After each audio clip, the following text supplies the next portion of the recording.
et mesdames, vous moquez-vous avec votre longueur. Et ne voulez-vous pas tous venir ici? La peste soit des gens. Monsieur de Lagrange, Monsieur du Croisy, Mademoiselle Debris, Mademoiselle Duparc, Mademoiselle Béjart, Mademoiselle ma femme. Oh, je crois que je deviendrai fou avec tous ces gens-ci. Et quoi, tête bleue? Vous êtes-vous donné pour mot de me faire enrager aujourd'hui? Ah, les étranges animaux à conduire que les comédiens. Ah. Puisque nous voici tous ici, habillés, et que le roi ne doit venir de 2 heures, mettons ce temps à propos, s'il vous plaît, pour répéter notre affaire et voir comment nous allons jouer les choses. Et quoi, vous voilà bien tous malades d'avoir quelques méchants rôles à jouer. Et que le feriez-vous si vous en étiez à ma place? N'ai-je à craindre que le manquement de mémoire? Et ne comptez-vous pour rien l'inquiétude d'un succès qui ne regarde que moi seul?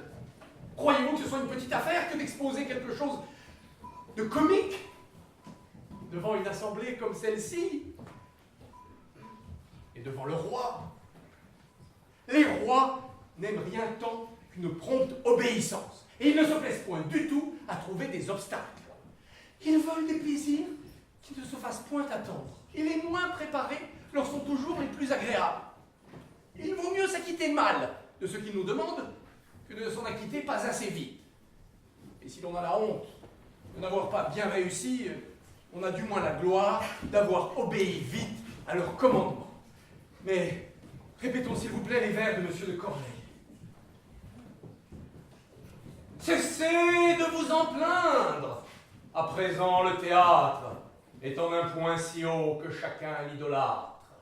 Et ce que votre temps voyait avec mépris est aujourd'hui l'amour de tous les beaux esprits. L'entretien de Paris, le souhait des provinces, le divertissement le plus doux de nos princes, les délices du peuple et le plaisir des grands.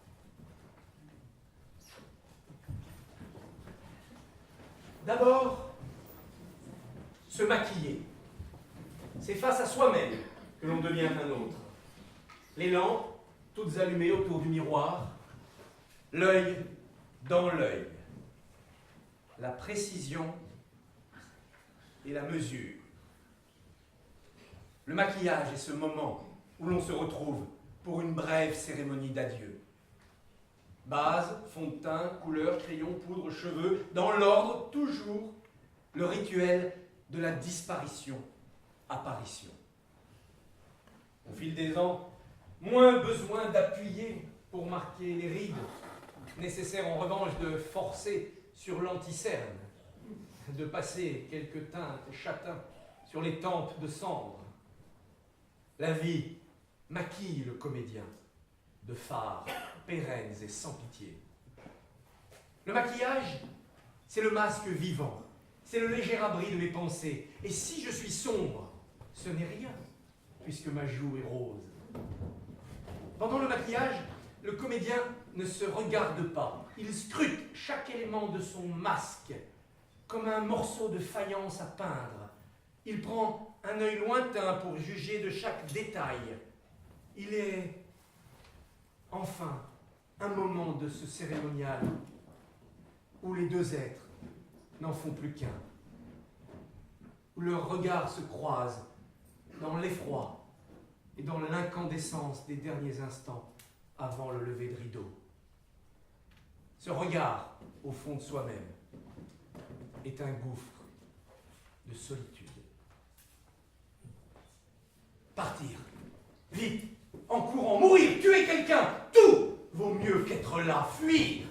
Au moins ce soit la dernière fois, le corps qui se vide, le cœur qui se vrille. Je hais cela, je demande pardon. J'ai le trac. Le trac n'est peut-être qu'une trouille factice, puisque c'est un simulacre de sacrifice qui attend le comédien. Et pourtant, la bête dentue qui me saisit les tripes, les morts et les secoues, me laisse exsangue dans ma suprême douleur. Elle existe bel et bien, puisqu'elle est là, ta race insaisissable, qui m'attend devant le théâtre des heures avant que le spectacle ne commence. Il n'existe pas d'essai sur le trac. Parce que le trac ne s'essaye pas, il se subit, il ne se pense pas, il se vit. Une boule qui fait l'ascenseur entre l'estomac et le larynx, un torrent glacé sur l'échine, le sexe qui disparaît à force de rétrécir, la tuyauterie intestinale qui s'emballe. Car le trac n'est jamais beau, il n'est pas une fièvre exaltante, une flamboyante excitation, une folie volcanique. Le trac, c'est sale, c'est la trahison de mon intimité, c'est le défaut de ma cuirasse par lequel sointe un sang noir, une bile fétide. Le trac, c'est une vermine, un cafard. Il me ronge, tandis que sans succès, je cherche à l'attraper, à le maîtriser, à l'enfermer. Le trac est un rat qui me dévore de l'intérieur. Il veut ma peau et déjà me dépaisse. Un rat comme celui qu'Hamlet tue derrière le rideau. Un rat qui ne meurt qu'à la lumière. En scène, vite! Mais le rideau n'est pas encore levé. Je m'approche de lui, de ce verso qui n'appartient qu'à moi. Je le caresse comme une peau emplie de désir et de frayeur. J'écoute. J'écoute le bruit des vagues, le doux ressac de ceux qui attendent. Parfois, je regarde cette onde humaine par le petit Judas percé dans le rideau. Au premier rang s'affichent déjà les conquis d'avance, les presque dormeurs, les soucieux encore au bureau, les blasés déjà rentrés chez eux, les plongés dans le programme, les accrochés à leur montre, et enfin les connectés qui se dépêchent de pianoter avant l'oukase anti-portable. Soudain, s'agite le brigadier. Petit roi couronné, au chef ceint de velours rouge, comme un morceau tombé du rideau. Chevalier de la coulisse avec son aume clouté, sentinelle au garde à vous, bélier entêté qui n'a droit qu'à 11 coups plus 3 pour faire craquer le rideau. Phallus endimanché, à pleine main agité, sésame du plaisir, tonitruant concierge, heurtoir de Melpomène, Spahi dégingandé avec sa chéchia galonnée, baguette magique pour grosses pommes de technicien. Le brigadier est l'objet le plus sympathique de la scène. C'est le hochet du théâtre, sa tétine fétiche, le gourdin des fantasmes que chacun aimerait tenir un jour entre ses mains pour le secouer et en tirer 3 coups. C'est le sceptre de Jupiter qui déclenche la foudre du spectacle, le bâton qui fait tomber la pluie d'applaudissements. J'ai vu des brigadiers polis, patinés, usés, j'en ai vu de bien neufs, encore puceaux de leurs 3 coups. J'en ai fabriqué un, d'un manche de pioche et d'une écharpe rouge. Grande allumette unique qui met le feu à mes rêves. Il est mon seul porte-bonheur. Il est ma porte du bonheur. Les 3 coups sont la preuve que mon cœur bat. Alors que je vais entrer en scène, j'aime la présence chaleureuse du Pendrillon. Je me tiens à un pas du gouffre de lumière. Je suis moi pour quelques secondes encore, à l'abri des regards, grâce à quelques millimètres d'épaisseur de velours, muraille impossible à percer. Et personne ne peut me deviner.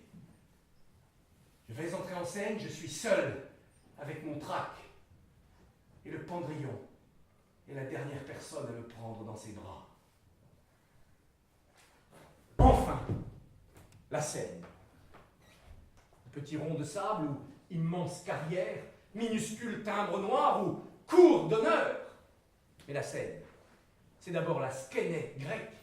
C'est la maison des acteurs, leur refuge, leur sanctuaire. En effet, quand j'entre en scène, je me sens chez moi. Et quand je joue ma scène, je me sens moi. Quelqu'un qui venait de la salle a dit un jour à Sacha Guitry: « Mais enfin, monsieur, pourquoi au théâtre à Paris ne commencez-vous jamais à l'heure exacte ?»« Pardon, monsieur, nous commençons tous les soirs exactement à la même heure. »« Oui, mais vous ne commencez pas à l'heure exacte marquée sur les affiches. Vous vous accordez toujours un quart d'heure de grâce. »« De grâce ? Mais dites plutôt, monsieur, que c'est à vous, public, que nous accordons un quart d'heure de grâce. Nenni, vous n'êtes jamais prêt à l'heure. Ah, monsieur, détrompez-vous. Il est très rare qu'un acteur soit en retard. Pour ma part, cela ne m'est jamais arrivé. Alors, pourquoi ne commencez-vous pas à le remarquer sur l'affiche? Mais parce que vous n'êtes jamais là, vous tous, spectateurs, à l'heure exacte. Alors, parce que 10 ou 12 spectateurs sont en retard, vous en faites attendre 7 ou 800 autres qui ont eu la politesse d'arriver à l'heure. Mais pourquoi pensez-vous à ceux-ci plutôt qu'à ceux-là? Mais monsieur, nous ne pensons qu'à vous, aux spectateurs qui sont là. Et c'est pour que vous ne soyez pas dérangés par les retardataires que nous les attendons encore quelques minutes. Ouh! Interrogez le public. Vous verrez qu'ils préféreront être dérangés plutôt que d'attendre encore 5 minutes. Ah oui, monsieur. Mais il n'y a pas que vous. Il y a nous, les acteurs. Nous qui allons, pendant 2 heures, travailler pour votre plaisir et nous avons horreur d'être dérangés. Entrer dans la salle pendant qu'un acteur joue, c'est comme poser une main sur l'épaule d'un homme en train de dessiner. Alors, jouez. Je joue. Jouer, c'est mentir. C'est feindre et masquer, c'est imiter et parodier, c'est usurper et duper. Jouer, c'est travailler. Bertolt Brecht, d'ailleurs, rejetait le terme de jeu et lui préférait travail. Les marques sur mon corps des soirées de représentation sont comme des accidents du travail, comme un épuisement à la tâche. Jouer, c'est jouer. Rien n'est plus ludique dans la vie que de ne plus être soi, rien de plus récréatif que d'endosser pour 2 heures le destin d'un autre, rien de plus amusant que de se distraire du destin tout en l'accomplissant, puisqu'être un autre, c'est être soi quand on est comédien. Jouer, c'est être. Essence et existence sont en plénitude, parce que je joue, parce que j'ai joué. Je est un autre, et je ne suis que je. Jouez, jouez jusqu'au dernier souffle, jouez, jouez, jouez.